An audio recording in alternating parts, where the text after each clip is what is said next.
जैसे ही पालने में रखती मैया सोई रोने लग जाते। गुरु वशिष्ठ जी की तरफ देखा है, गुरुदेव ये तो लाला रो रहे हैं। गुरु वशिष्ठ जी ने कहा ये चारों अभी से अलग अलग रहना नहीं चाहते हैं, इनको बीच में जो श्री मिथिला का पालना है उसमें सुला दो, उसमें लेटाओ, पौड़ा दो। श्री ठाकुर जी को जैसे ही श्री मिथिला के पालने में लेटाया, चारों बालक प्रसन्न हो गए, कोई न रोवे। अच्छा, तो इसका अर्थ ये हुआ कि श्री ठाकुर जी को मिथिला का पालना बड़ा प्रिय है। देखा, ससुराल अभी से प्यारी लगने लगी है। और फिर चारों की ससुराल मिथिला में है। तो अब मैयाएं झुला रही हैं, बड़ा सुंदर दृश्य है। बोले जगपालक खेल रहे, जगपालक खेल रहे, पड़े पड़े पालना, छटा को निहार जरा, होश को संभालना, छटा को निहार जरा, होश को संभालना। जगपालक खेल रहे, जगपालक खेल रहे, पड़े पड़े पालना, छटा को निहार जरा, होश को संभालना, छटा को निहार जरा, होश को संभालना, जरा होश को संभालना, छटा को निहार जरा, होश को संभालना। जगमग अति कांति होते बाल रूप नाथ की, जगमग अति कांति होते बाल रूप नाथ की, लहर लहर अलग होते झलके प्रिय मात की, लहर लहर अलग होते झलके प्रिय मात की, टुकुर टुकुर हेरन की, टुकुर टुकुर हेरन की, पूछो कछुहालना, छटा को निहार जरा, होश को संभालना, छटा को निहार जरा, होश को संभालना, छटा को निहार जरा, होश को संभालना। जगपालक खेल रहे, जगपालक खेल रहे, पड़े पड़े पालना, छटा को निहार जरा, होश को संभालना, छटा को निहार जरा, होश को। पीली पीली झगुली और श्वेत श्वेत पहुंचिया, पीली पीली झगुली और श्वेत श्वेत पहुंचिया, हिलत बाह प्यारी लगे नीलमणि पहुंचिया, हिलत बाह प्यारी लगे नीलमणि पहुंचिया। नजर ना लगाना कोई, नजर ना लगाना कोई, संभल नजर डालना, छटा को निहार जरा, होश को संभालना, छटा को निहार जरा, होश को संभालना, छटा को निहार जरा, होश को संभालना, छटा को निहार जरा, होश को संभालना। श्री नारद जी बीना बजाते हुए गा रहे हैं, बड़ा सुंदर भाव है। श्री ब्रह्मा जी भी निकट से आके दर्शन कर रहे हैं। ऐसी अद्भुत छटा है। श्री ठाकुर जी ऐसे छोटे से तो है ही अभी, ऐसे नीलमणि बालक है।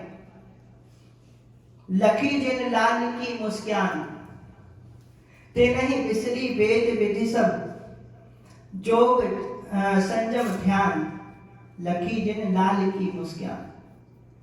जो श्री ठाकुर जी को निहारता है, जो प्यारे राम जी का दर्शन करता है, वह सब कुछ भूल जाता है, उसको कुछ होश ही नहीं रहता, सब स्थिति गड़बड़ा जाती है। और बड़ा सुंदर दृश्य, ठाकुर जी झूल रहे हैं, मैया झुला रही हैं। अब मंडलिक नरेशों ने उठ उठ करके लाला की भेंट प्रारंभ की है। चारों लालाओं के लिए सब लोग भेंट लेके आए। छठी उत्सव जब होता है तो सब लोग ऐसे भेंट लेके आते हैं, उपहार। जो आजकल परंपरा बर्थडे पे चल गई है, गिफ्ट लेके आते हैं तो बर्थडे पे लाते हैं, ऐसे उस समय छठी की भी परंपरा थी। और आज भी कहीं कहीं जब पुराने लोग रहते हैं वहाँ छठी की परंपरा में आज भी ऐसे होता है, अयोध्या तरफ होता है। तो सब लोग तरह तरह की भेंट ला रहे हैं, तरह तरह के खेल खिलौने हैं, और भैया हजारों प्रकार के वस्त्राभूषण है लालाओं के, सोने के, चांदी के और लकड़ियों के, पता नहीं कितने कितने हजार तरह के खिलौने हैं। अब लाला तो 6 दिन का है, वो कहते हैं खिलौना क्या है, परंतु दशरथ जी सबका सम्मान करते हुए, सबका आशीर्वाद समझ के उन खिलौनों को रखवा रहे हैं। सेविकाएं बढ़िया से अलमारी में सजाती सजाती जा रही हैं। श्री सुमित्रा अम्मा ने व्यवस्था की है कि जो भी कोई भेंट ला रहा है उनके घर पे भी राजमहल की ओर से भेंट जाएगी। आपके घर पहुंचने से पहले आपकी भेंट पहले घर पे पहुंच जाएगी। ऐसी व्यवस्था श्री सुमित्रा माता ने की है। तो ऐसी सुंदर व्यवस्थाएं हैं। और अब तो लाला की नजर उतारने के 50 तरीके किए जा रहे हैं। ठाकुर जी की बहन आ गई शांता जी, राई नॉन वो तो मट्टी में लेके खड़ी गई है। जैसे ही कोई आता है लाला को देखता है, हाँ इतना सुंदर लाला, तुरंत नजर उतारती है। तो कोई बोल दे और ना बोले, केवल आंखों से ठाकुर जी का दर्शन कर ले वे, तो उसकी आंखों से उनकी बहन शांता जी समझ जाती है, इसने जरूर नजर लगाई, तुरंत नजर उतारती है। ऐसे कर करके सुंदर सुंदर नजर उतारने के ब्राह्मण बालक मंत्र पढ़ रहे हैं, वे मंत्रों से नजर उतारते हैं। और तांत्रिकगण पता नहीं क्या क्या नींबू और चाकू और पता नहीं क्या क्या लेके बैठे हुए वो नजर उतार रहे हैं, है ना। कुछ पंडित जी लोग हैं वो मोर पंख से नजर उतार रहे हैं। कुछ और ब्राह्मण देवता लोग हैं वो अपने कुशाओं से मंत्र पढ़ पढ़ के उससे नजर उतार रहे हैं। माताएं बहनें माताएं अलग, वो पता नहीं क्या कपड़ा ऐसे अलग अलग रंग के कपड़े ऐसे उतार के कपड़े फाड़ फाड़ के फेंकती हैं, वो ऐसे नजर उतार रही हैं। जिस पे जैसे बन रही है सब नजर उतार रहे हैं। पिताजी हीरा मोती वगैरह सब लुटा रहे हैं। शांता बहन बड़े प्यार से गा रही है, बोले राम लला मेरो वारो, नजर कोई इन पे न डालो। राम लला मेरो वारो, नजर कोई इन पे न डालो। राम लला मेरो वारो, नजर कोई इन पे न डालो। वैसे ही ये कारो कारो, वैसे ही ये कारो कारो, रघुकुल को उजियारो, नजर कोई इन पे न डालो। राम लला मेरो वारो, नजर कोई इन पे न डालो। राम लला मेरो वारो, नजर कोई इन पे। सब देवन को पूज के पायो, सब देवन को पूज के पायो। सब देवन को हम सब देवन को, सब देवन को पूज के पायो। चौथे पन को सहारो, नजर कोई इन पे न डालो। राम लला मेरो वारो, नजर कोई इन पे न डालो। राम लला मेरो वारो, नजर कोई इन पे न डालो। मेरो नहीं तुम सबको सजनी, मेरो नहीं तुम सबको सजनी। दशरथ राज दुलारो, नजर कोई इन पे न डालो। दशरथ राज दुलारो, नजर कोई इन पे। राम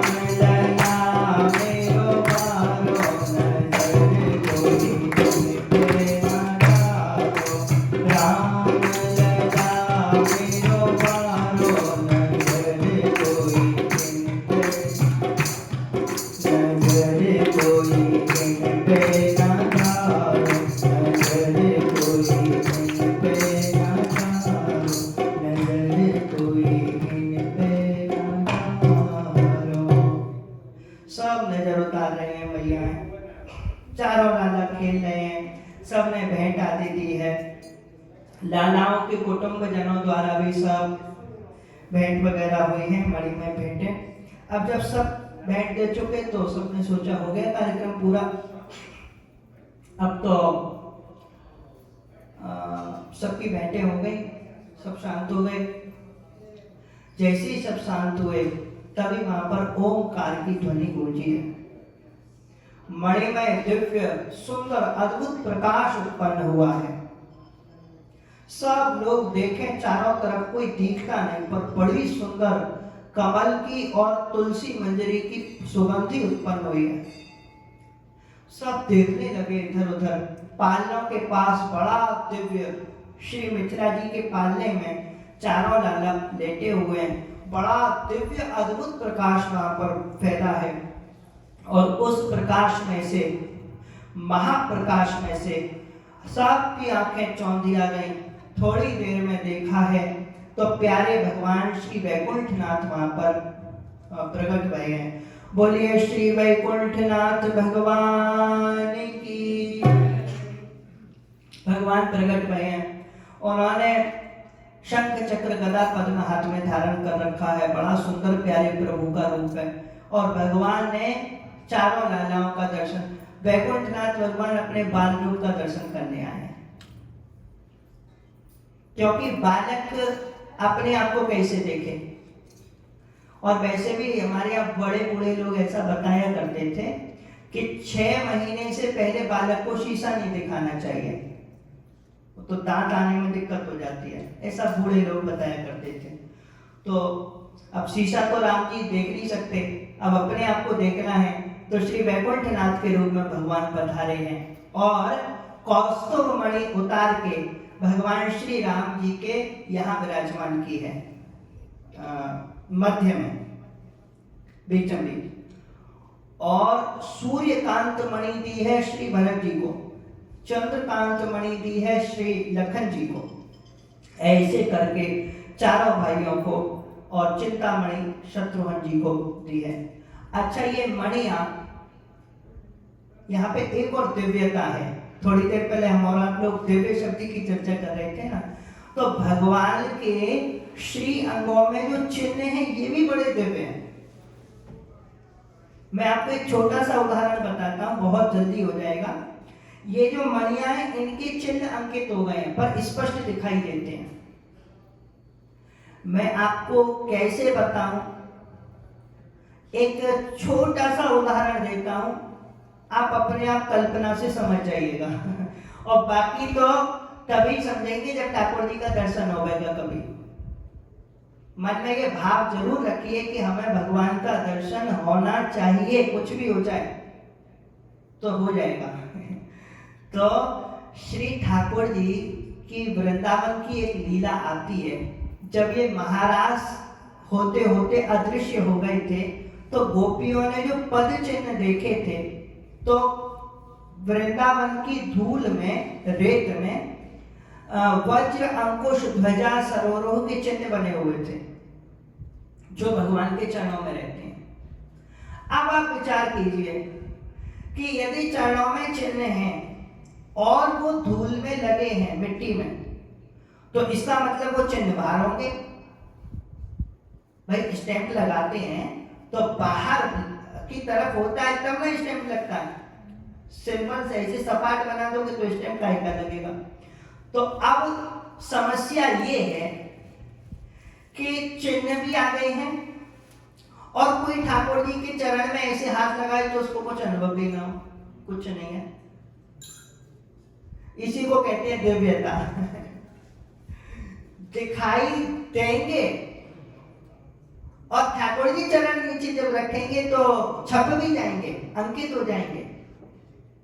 पर अगर आप सोचें कि अलग से कुछ दिखाई दे जाए, या फिर आप ऐसे ऐसे हाथ लगा के चरण टटोलेंगे, तब आप सोचें कि शायद एक आध वज्र जैसा कुछ हाथ में आ जाए, अंकुश हाथ में आ जाए, सरोरो मतलब कमल हाथ में आ जाए। नहीं है, ये दिव्यता है। तो चारों मणि चारों लालाओं के यहाँ मध्य वक्षस्थल में स्थित हुई है और अंकित हो गई है। अब थोड़ी देर में फिर से एक प्रकाश प्रकट हुआ है। अष्टभुजी भूमा पुरुष पधारे हैं ठाकुर जी का अपना बालरूप का दर्शन करने। 8 भुजा वाले विशाल भूमा पुरुष, ये वो हैं जिनको भगवान श्री कृष्ण ने अर्जुन को दर्शन करवाए थे। 7 द्वीप 7 समुद्र पार करके फिर लोकालोक पर्वत पार करवा के जो गुफा में भूमा पुरुष के दर्शन करवाए थे, जिनमें अर्जुन ने अपना दर्शन करके अभिमान नष्ट किया था, वे भूमा पुरुष वो पधारे। उन्होंने ऐसे ही जैसे इन्होंने मणि दी थी, ऐसे ही इन्होंने चारों को 4 चक्र दिए हैं। चारों भाइयों को चक्र दिए हैं, तो चारों भाइयों के चक्र इनकी अंगुलियों में आकर के अंकित हो गए। ऐसे श्री रमानाथ वैकुंठ पधारे, वैकुंठ के रमानाथ भगवान पधारे। उन्होंने आकर के शंख दिए हैं, सबके पांचजन्य आदि शंख इनके अंगुलियों में अंकित हुए। ऐसे ऐसे भगवान के दिव्य दिव्य सभी रूप पधारे हैं, जो जो सहस्र नाम में आप लोगों ने कभी पढ़े सुने होंगे। जितने भी नाम आपने सुने हैं, केशव, माधव, गिरधारी, गोविंद, कन्हैया, सब के सब आए हैं, क्योंकि साक्षात गोलोकनाथ पधारे हैं। तो गोलोक सुना हो गया होगा, वहां की सारी गौ माताएं अयोध्या जी की गौशाला में आई हैं। देवराज इंद्र के जो ऐरावत हाथी है, उनके वंशज सफेद सफेद हाथी 14 दांत 4 दांत वाले, आजकल 2 ही दांत वाले प्राप्त होते हैं, 4 दांत वाले मुझे नहीं लगता किसी ने कहीं देखे सुने हो। तो 4 दांत वाले ऐरावत हाथी के वंशज श्री अयोध्या जी की गजशाला में थे। और जो उच्चैश्रवा नाम का घोड़ा था बलि का, उस घोड़े के वंशज जिनको बोलते हैं श्याम कर्ण, पूरे घोड़े सफेद रंग के होते, केवल एक कान श्याम वर्ण का होता है, मतलब काला होता है। वो श्याम कर्ण घोड़े भी है शाला में, अश्वशाला में विराजमान है अयोध्या जी की। ऐसा अद्भुत वैभव है। तो सब आए, फिर सबके आने के बाद सारी देवी आई हैं, रमा, ब्रह्माणी, उमा और जितनी भी माता सरस्वती, गायत्री, दुर्गा, सब की सब देवियां पधारी हैं। सब ने लालाओं को खूब खूब आशीर्वाद दिए हैं, कुछ ना कुछ चिन्ह दिया है। और ये चिन्ह साधारण नहीं है, ये चिन्ह भगवान अंत में बोल के गए हैं दशरथ जी से, ये तुम्हारे लालाओं के हाथों में जो हमने चक्र, गदा आदि के जो चिन्ह दिए हैं, ये चिन्ह साधारण नहीं है। कभी युद्ध भया तो युद्ध में मंत्र पढ़ के आवाहन करने की या फिर अनुसंधान करने की आवश्यकता नहीं पड़ेगी लालाओं को। संसार में जितने भी योद्धा होते हैं, जब वे किसी भी अस्त्र शस्त्र को बुलाना चाहते हैं युद्ध में, तो उनको मंत्र पढ़ना पड़ता है, उनको ध्यान करना पड़ता है। ऐसे करते हैं तब ब्रह्मास्त्र, पाशुपतास्त्र, नारायणास्त्र, वायव्यास्त्र है ना, आग्नेयास्त्र आदि आदि अस्त्र प्रकट होते हैं। लेकिन लालाओं को ये सब करने की जरूरत नहीं, ऐसे उंगली का संकेत करेंगे, अस्त्र तत्काल प्रकट हो जाएगा बिना किसी मंत्र के। इसीलिए तुम्हारे लालाओं को युद्ध में कोई प्रभाव नहीं कर सकता है। दशरथ जी बड़े प्रसन्न हुए। अब सब फिर से शांति हो गई। लोगों ने सोचा लगता है अब उत्सव पूरा हुआ, अब बिल्कुल शांति हो गई। इतने में बड़ी भयंकर गर्जना हुई है, बड़ा भयंकर शब्द उत्पन्न हुआ है। लोगों ने तो कान बंद कर लिए, जैसे हजारों मेघ एक साथ गरज गए हो, ऐसी भयंकर सिंह की गर्जना हुई है। और भगवान श्री नृसिंह नारायण प्रकट होने वाले हैं, पीला पीला प्रकाश प्रकट हो गया है। और बीचों बीच जहाँ पे श्री मिथिला जी का पालना, जिसमें चारों लाला लेटे हुए हैं, उनके बगल में श्री नृसिंह भगवान प्रकट हुए हैं। अद्भुत रूप है भगवान नृसिंह जी का। कमर तक ये सिंह है, कमर से नीचे ये मनुष्य है, और अद्भुत रूप है इनका। इनके विकराल दंष्ट हैं, दाढ़े हैं, इनके बाल हैं, पीले पीले बाल हैं, इनके नेत्र, इनकी भौहें और इनकी मूछें सब इतनी अद्भुत हैं कि आजकल तो लोग मुखौटा लगा के आते हैं, बाकी ये तो साक्षात। और आजकल के जो शेर हैं, सिंह हैं, इनके मुख ऐसे नहीं होते जैसे भगवान नृसिंह जी का। अभी तो शेर जो होते थे, आप लोगों ने शायद कभी सुना हो, शास्त्रों में वर्णन मिलता है, शार्दुल सिंह। सुना है कभी? शार्दुल सिंह आज के समय में तो खैर पैदा ही नहीं होता, लेकिन दक्षिण भारत के मंदिरों में आज भी शार्दुल सिंह दिखाई देता है, प्रतीक के रूप में, मूर्ति के रूप में आज भी। शार्दुल सिंह इतना विशाल हुआ करता था कि इसके पंजे में विशाल से विशाल हाथी फंस जाए और ये लेकर के उड़ जाए, उड़ने वाला सिंह होता था शार्दुल, उसको कहते थे शार्दुल सिंह। वो उड़ जाता था और शार्दुल सिंह के पास सूंड भी होती थी, ऐसा खतरनाक होता था। उस शार्दुल सिंह पर बैठकर, अभी तो ठाकुर जी छोटे से हैं, थोड़े जब बड़े हुए, जैसे बच्चे हो जाते हैं 12-14 साल के, खेलने लायक, उस समय में भगवान उन सिंह पर बैठ करके, शार्दुल सिंहों पर बैठ करके वज्र कंदुक लीला भगवान ने करी। बड़ी अद्भुत लीला है। कंदुक मतलब गेंद, बॉल से खेलते हैं ना, तरह तरह की बॉलें होती हैं, 180 प्रकार की गेंदें चलती थी तब। लेदर की अलग, और उसकी क्या कहते हैं, रबड़ की अलग, एक कॉर्क की आती थी वो अलग, फिर पैर से खेलने वाली, हाथ से खेलने वाली, लकड़ी से बनने वाली, सोना से बनने वाली, लोहा से बनने वाली, चांदी से बनने वाली, और पानी में खेलने वाली, हवा में खेलने वाली, ऐसी ऐसी बहुत सारी गेंदें हुआ करती थी। उनमें से एक गेंद होती थी वज्र कंदुक, वो बनती थी हीरों से। जो हीरे होते हैं, हीरा इतना भयंकर होता है कि कोई चाट भी ले तो मर जाए, इतना जहर होता है।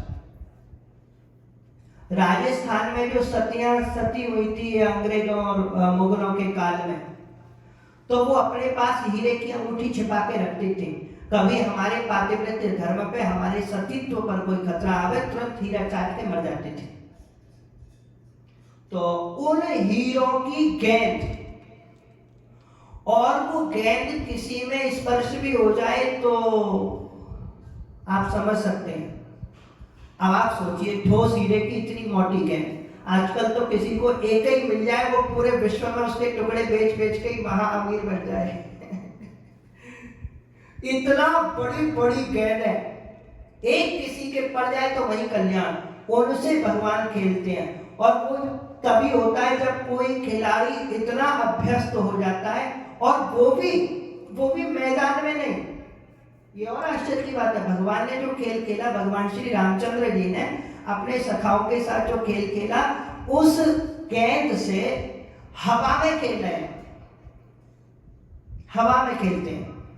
और जो गेंद को मारने वाला उनके पास दंड रहता है, वो अगर कभी काम ना कर पाए तो जो शार्दुल सिंह पे बैठ के खेल रहे थे, वो सिंह अपनी सूंड से उसको गेंद को आगे करता था। ऐसा अद्भुत हुआ था वज्र कंदुक लीला। और वो लीला करते करते भगवान लंका भी पहुंच गए थे, और लंका में विचित्र विचित्र राक्षस देखे तो बालकों को बड़ा आनंद आवे। पहली बार इन्होंने राक्षस देखे। राक्षस कभी देखे नहीं थे, बड़े बड़े से, किसी को सींग निकल रहे हैं, किसी की आंखें लाल लाल हो रही हैं, विचित्र विचित्र से दांत निकल रहे हैं।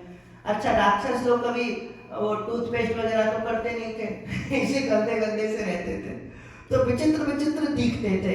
कोई तो महीने महीने तक नहीं नहाया, कोई 2-2 साल तक नहीं नहाया, ऐसे कंजड़पने से रहते थे राक्षस लोग, इसलिए तो इनको राक्षस कहा जाता है। तो बालकों ने जब देखा राक्षसों को, तो उनको लगा ये कोई खिलौना है, अब उसी के ऊपर गेंद मारे। जिस राक्षस पे गेंद पड़े, वज्र कंदुक की गेंद, वो जिसके ऊपर पड़ जाए वो वहीं पे बेचारा मर जाए। तो अब रावण आया, रावण ने देखा राम जी और छोटे छोटे बालक खेल रहे हैं। अब बालकों ने खेल खेल कर देखा, अरे ये बड़ा विचित्र खिलौना है, इसके तो 10 खोपड़ी है, 2 ही पैर हैं, 20 हाथ हैं, 10 खोपड़ी वाला। तो अब बालकों को लगा ये कोई नया खिलौना आया, उसी की खोपड़ी पे मारते गए। तो अब एक पड़ती तो रावण का सिर उड़ जाता बेचारे का। अच्छा सिर उड़ जाता तो दूसरा प्रकट हो जाता सिर, तो फिर दूसरे में मारते, फिर उनको बालकों को इतना आनंद आने लग गया रावण के साथ खेलने में, बेचारे रावण की जान निकलने लग गई, कितने सिर और निकालूंगा, भाग गया वहां से। बाद में श्री परशुराम जी से भी भेंट हुई थी भगवान राम जी की, इसी लीला में, बज्रकंदुक लीला में। तो क्या है, तो ये सब ठाकुर जी की लीलाएं आगे आएंगी।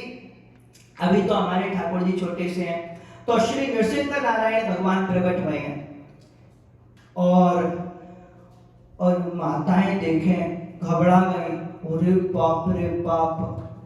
वो वहां की भाषा में बोलते हैं, बोले अरे हमारे रघवा के पास ये भगवा कहां से आ गया, राघव के पास बाघ का क्या काम। अब माताएं मूर्छित होने लग गई हैं। श्री अरुंधति माता ने तीनों को बताया है, महारानियों को, अरे देवियों तुम चिंता मत करो, ये साक्षात भगवान नारायण हैं, ये तो स्वयं मंगल के धाम है, इनसे अमंगल अनिष्ट हो ही नहीं सकता, मंगल भवन अमंगल आ रही है, इसीलिए ये लालाओं की नजर उतारने आए। अच्छा, मैया तुरंत प्रसन्न हो गई तीनों, वो हमारे लाला की नजर उतारने आए हैं, आ जाओ जब प्रभु, जय हो जय हो जय हो। भगवान देखा हाथ में तो कुछ है ही नहीं, के नृसिंह नारायण के हाथ में कुछ नहीं था, ना कोई पोटरी, ना राई, ना नौन, ना कुछ, खाली हाथ। अब माताएं देखने लग गई ऐसे टुकुर टुकुर। श्री नृसिंह भगवान ने चारों लालाओं पे ऐसे 7 बार अपने दोनों हाथ फेरे ऐसे ऊपर से, और ऐसे 7 बार हाथ फेर के श्री वशिष्ठ जी के सामने भगवान नृसिंह जाके खड़े हुए हैं। वशिष्ठ जी ने ऐसे अपना उत्तरीय फैलाया भगवान नृसिंह जी के सामने। भगवान नृसिंह ने अपने दोनों अंगूठों से चारों अंगुलियों के नाखून उतार के दे दिए। चारों अंगुलियों के नाखून ऐसे ऐसे अंगूठे से उतार के दिए भगवान ने। अब श्री वशिष्ठ जी ने उन वज्र नखों को, सिंह नखों को संभाल के रखा है। इतने में आकाश में विश्वकर्मा प्रकट हुए। महाराज आपकी जय हो, महाराज दशरथ जी की जय करिए। महाराज आप आज्ञा दें, हम विश्वकर्मा हैं, ये भगवान के बगनखा आप हमें दे दीजिए, हम 8 दिन में बढ़िया इनको ऐसा चकाचक तैयार करके लाएंगे, बढ़िया ताबीज की तरह बना के। आजकल कहीं आपने देखा होगा कोई पहनते हैं ऐसे दोनों शेर के वो दांत या नाखून वाले ऐसे रहते हैं, लॉकेट की तरह पहनते हैं। तो ये सब तो आजकल ऐसे नकली भी बन जाते हैं। पता नहीं कौन कौन काले घोड़े के नाल की अंगूठी पहनते हैं, क्या क्या करते हैं भगवान जाने। सब उल्लू बनाने के मंत्र हैं। अब कुछ बोल रहे हो तो कहते हैं महाराज जी सबकी दुकान बंद करवा के मानोगे का। परंतु दुकान बंद होनी चाहिए दूरतों की। खैर, तो इधर विश्वकर्मा जी ने कहा हम 8 दिन में बना के लाएंगे। अयोध्या जी के सुनारों को क्रोध आ गया। अरे बोले महाराज कैसी बात करते हो, ये क्या बालकों जैसी बात कर रहे हैं आप।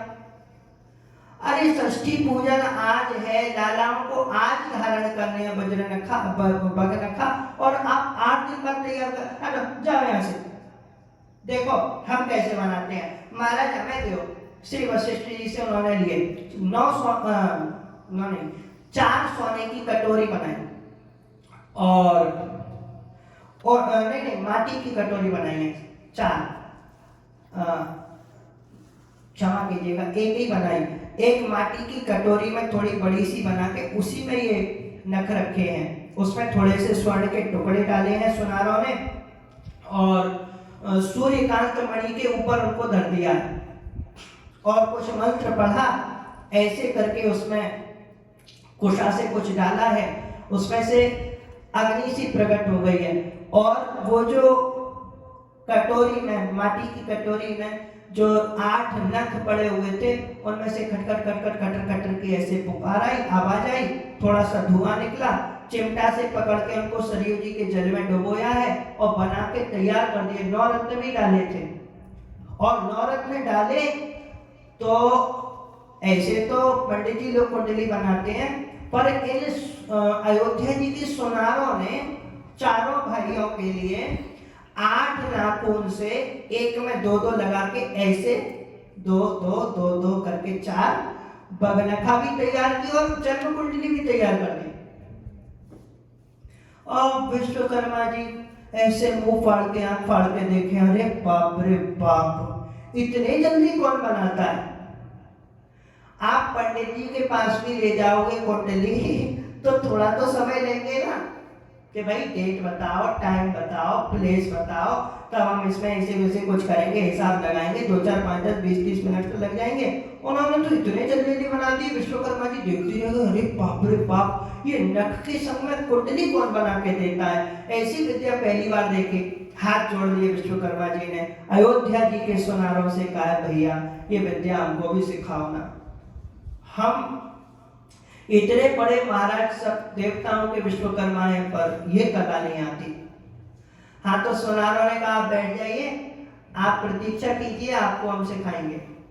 और ऐसा बताते हैं संत लोग कि आज भी श्री अयोध्या जी में विश्वकर्मा जी का मंदिर है, आज भी वो वहां पर विराजमान है, प्रतीक्षा कर रहे हैं कब सीखेंगे। अस्तु, तो ये बगनखा तैयार किए हैं वशिष्ठ जी ने, उनमें सुंदर श्री नृसिंह मंत्र पढ़ के और चारों को, लालाओं को धारण करवाया है, कभी नजर नहीं लगेगी। माताएं अति प्रसन्न हो गई, श्री नृसिंह भगवान तभी अदृश्य हो गए हैं। अब कौन कौन भेंट देने आ रहे हैं। देवराज इंद्र प्रकट हुए, उन्होंने एक सुंदर सा हाथी, यंत्र वाला हाथी, यंत्र से चलने वाला हाथी भगवान को भेंट किया।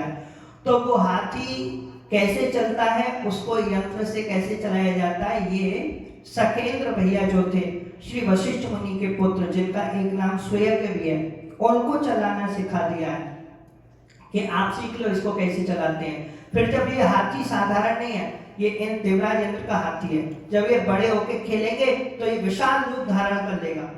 और ये हाथी साधारण नहीं है, इस हाथी में से जितने राम जी के सखा हैं, वो जब जितना खेलना और चढ़ के चलना चाहेंगे, उतने हाथी इसमें से प्रकट हो जाएंगे। ऐसा हाथी है, साधारण नहीं है। अब भगवान श्री गणेश जी प्रकट हुए हैं। भगवान श्री गणेश जी ने लाला को भेंट दी है, अपनी ही मूर्ति बना के भेंट कर दी, स्वर्ण की। कैसी मूर्ति है, बोले ये मूर्ति में गणेश जी बैठे हुए साक्षात।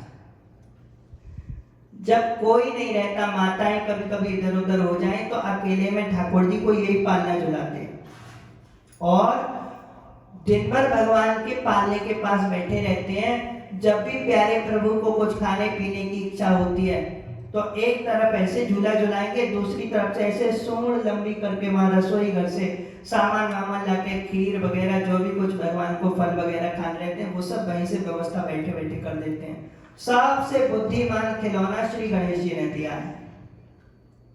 तो ऐसे सब भेंट दे रहे थे, सब देवताओं ने आके बैठ दिया, इंद्र, वरुण, यम, कुबेर और मरुदगण आदि सब ने आकर के भेंट करी। अब श्री नारद जी सोचे, मैं भी कुछ दूं। सबने सब कुछ दे दिया, मैंने कुछ नहीं दिया, पर बाबा जी हूं, मेरे पास तो है ये नहीं कुछ। फिर मन ही मन में सोचा, बाबा जी हुए तो क्या हुआ, हमारे पास माता तो है। सीधे वैकुंठ में गए, माता लक्ष्मी को जाकर प्रणाम किया। माता प्रणाम, अरे नारद तुम खूब आए, आयुष्मान भवो, आयुष्मान भवो, खूब आनंद रहो, क्या कर रहे हो। नारद जी ने पूछा, माता क्या कर रही हैं। बोले तारे गिन रही हूँ। काहे को तारे गिनती हैं। बोले ठाकुर जी की याद आ रही है, ठाकुर जी तो अयोध्या जी में लाला बन के पौड़ रहे हैं पालने में। तो बोले आपको नहीं जाना क्या, आप भी चली जाइए, सब लोग जा रहे हैं। लक्ष्मी जी बोले हम चली जाएंगी तो मर्यादा कैसे बचेगी, ये श्री रामावतार है, कृष्णावतार थोड़े कि जन्म हुआ और जन्म होते ही नंद मेहर घर लौटा जाए और बरसाने से टीको आयो। जन्म हुआ नहीं, बरसाने से टीका आ गया, ब्याह सगाई हो गई ठाकुर जी के। और ये तो श्री रामावतार है, मर्यादा। अब नारद जी ने मर्यादा समझाई है लक्ष्मी मैया को, माता आप बहुत भोली भाली हैं, मर्यादा का रूप भी नहीं समझती हैं। बेटा क्या मतलब। बोले माता सब जगह की अलग अलग मर्यादाएं होती हैं, देश काल परिस्थिति पात्र व्यक्ति के अनुसार, वस्तु के अनुसार मर्यादाएं बदल जाती हैं। कोई हॉस्पिटल थोड़ी है कि इतने बजे इंजेक्शन लगेगा, इतने बजे ये खाना है, उतने बजे वो खाना है। सब जगह की मर्यादाएं अलग, जन्म की अलग होती है, पालने की अलग है, आज की मर्यादा अलग है, शत्रु के यहाँ जाएंगे वहां मर्यादा अलग होगी। है ना, मित्र के यहाँ जाएंगे, युद्ध में जाएंगे, किसी के घर जाएंगे, ऑफिस जाएंगे, सब जगह की मर्यादाएं अलग अलग होती हैं। माता आज षष्ठी पूजन की मर्यादा है, आज खिलौना की मर्यादा है। तो बोले तो आप खिलौना बन जाइए, छोटी सी मूर्ति बन जाइए, मैं अपने झोला में ले जाके आपको दे दूंगा। मेरा भी कुछ नहीं है देने के लिए, मैं आप ही को ले जाके दे दूंगा, खिलौना बन के पहुंच जाना अपने प्राणनाथ के पास। अरे लक्ष्मी मैया प्रसन्न हो गई, नारद तेरे मुख में घृत शक्कर, तुम बड़े अच्छे हो, तुरंत अभी मूर्ति बन जाती हो। चतुर्भुज मूर्ति बन गई। नारद जी ने माथा पीट लिया, सब गुड़ गोबर कर दिया माता। अरे बोले क्या हुआ बेटा? बोले माता जी चतुर्भुजी मूर्ति बनेगी, सब आपको मंदिर में ले जाके बैठा के आरती पूजा शुरू कर देंगे, सब गड़बड़ा जाएगा। आपको लाला के पालने के पास बैठना है कि मंदिर में जाके बैठना है? बोले पालने के पास, तो दो भुजा वाली बनो। माता लक्ष्मी तत्काल दो भुजा वाली बन गई। नारद जी ने झोले में डाला, लेके चले। अब लेके चले, प्रकट हुए दशरथ जी के सामने। दशरथ जी बोले प्रणाम। बोले आनंद रहो। बोले प्रभु कुछ लाए क्या? क्या लेके आए? बोले लाला के लिए खिलौना लाया। खिलौना लाओ दिखाओ। अरे बोले आप थोड़े बच्चे हैं, आप तो आपको खिलौना लेना है तो पालने में ले जाइए। अरे बोले 60,000 साल का बुढ़वा हूं मैं कहाँ खिलौना? तो फिर हाथ काहे को आगे बढ़ा रहे? रुकिए रुकिए। बोले दशरथ जी बोले लाला भी छोटा है ना, वो क्या समझे खिलौना क्या है, लाओ मुझे दो।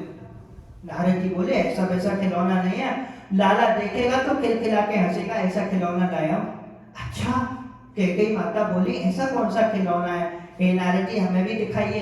श्री नारद जी ने जैसे झोले में से लक्ष्मी जी निकाली, अरे महाराज साक्षात लक्ष्मी मैया जब खिलौना बन के आई हैं, सबकी आंखें चौंधी आ गई, सबके हाथ अपने आप जुड़ गए हैं। दशरथ जी के हाथ जुड़ गए, सबने देखा, देखते रह गए। अरे माता कैकेयी बोली दिखाओ दिखाओ दिखाओ, इतना सुंदर खिलौना, अरे ऐसी मेरी बहू आएगी, मेरे राम जी के लिए ऐसी बहू चाहिए। नारद जी बड़े खुश हुए। श्री नारद जी ने कहा जब जब लाला रोवे इस खिलौना को सामने रख देना, लाला रोवेगा नहीं, हंसना शुरू कर देगा। अच्छा देखे रखे, जैसे सिर के पास रखने लगे, नारद जी बोले चरणों के पास रखिए। अब सिर कैसे घूम के देखेगा? चरण के पास रखेंगे तो लाला देखेगा ना। हाँ, तो चरण के पास रखा। जैसे लाला ने देखा लक्ष्मी जी के हाथ से भगवान का चरण स्पर्श हुआ है, जो उनका सनातन स्थान, लक्ष्मी मैया अति प्रसन्न हुई है। ठाकुर जी खिलखिलाए के हंसे हैं। श्री नारद जी कान में आके बोले राघव जी से, राघव अब बिल्कुल मत रोना, दुल्हन बनके आई खिलौना। अब इज्जत का सवाल है, दुल्हन के सामने रोगे तो लाख कट जाएगी। तो ऐसे करके श्री लक्ष्मी जी आकर के विराजमान भैया, और भैया रात में श्री लक्ष्मी जी को वही सुलाती थी मैया। देखो समय विश्राम हो चला है, एक बात और बता दो, दिन में मैयाएं ठाकुर जी का दर्शन करती, ठाकुर जी की सुंदर सुंदर लीलाएं होती थी, अभी तो बहुत लीलाएं, अनंत लीलाएं। और रात्रि में जब ये तीनों माताएं सो जाती तो स्वप्न में श्री सीता जी की लीलाओं का दर्शन होता था। वो देखती थी कि ये जो हमारे घर में मूर्ति है, यही वहां पे श्री जनक जी रथ हल चला रहे हैं, और वहां एक मटका से टकराया और उसमें से श्री सीता जी प्रकट हुई। वो बिल्कुल वैसी है जैसी ये मूर्ति है। ऐसे लाला और लाली, प्रिया और प्रियतम, ऐसे दोनों युगल सरकार की लीलाओं का सुंदर दर्शन करती थी माताएं। नित्य जागे तो ठाकुर जी, सो जाएं तो श्री जी, और यही प्रेमी का जीवन होता है। तो अब हमारे चारों लाला विश्राम कर रहे हैं, हम लोग भी कथा को विश्राम की ओर ले जाते हैं। एक बार सभी जोर से जयकारा लगाएंगे, बोलो श्री दशरथ कुमारों की, चारों भैयान की, तीनों मैयान की, श्री अयोध्या महारानी की, श्री सरयू महारानी की, सब संतन की, सब भक्तन की। अपने समस्त कर्मों को, अपनी वाणी को, कथन श्रवण सब को प्यारे श्री प्रिय प्रियतम युगल सरकार के श्री चरणारविंदों में समर्पित करते हुए विश्राम। जय जय श्री राधे। अच्छा, मेरे शाम से आप